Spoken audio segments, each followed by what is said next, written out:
खान याच्या अंत्ययात्रेला दफनविधीसाठी लोटला जनसागर।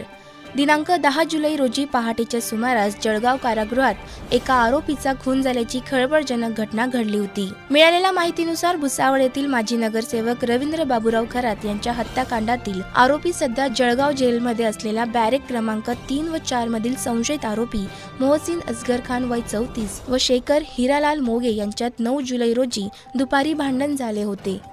मोहसिन खान व शेखर मोगे या दोघांमध्ये दुपारपासूनच धुसफूस सुरू होती। रात्री 8 वाजेच्या सुमारास शेखर मोगे याने मोहसिन खानच्या मानेवर छातीवर धारदार शस्त्राने वार करून गंभीर जखमी केले होते। मोहसिन खानला तात्काळ जिल्हा शासकीय वैद्यकीय महाविद्यालय रुग्णालयात दाखल करण्यात आले असता त्याला वैद्यकीय अधिकाऱ्यांनी मृत घोषित केले होते। 11 जुलै गुरुवारी रोजी मोहसिन खान याचे सकाळी माननीय न्यायाधीशांसमोर इन कॅमेरा शवविच्छेदन करून त्याचे शव नातेवाईकांना देण्यात आले।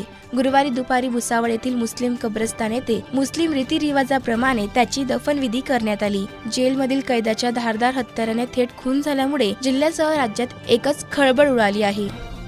या प्रकरणी कारागृह प्रशासनाच्या कारभारावर प्रश्नचिन्ह निर्माण झाले असून सामाजिक कार्यकर्ता अब्दुल अजीज सालार यांनी कर्तव्यात कसूर करणाऱ्या जेल अधिकारी यांच्यावर कारवाई करण्याची मागणी केली आहे। क्राईम एफआयआर साठी वसीम शेख यांचा रिपोर्ट, भुसावळ।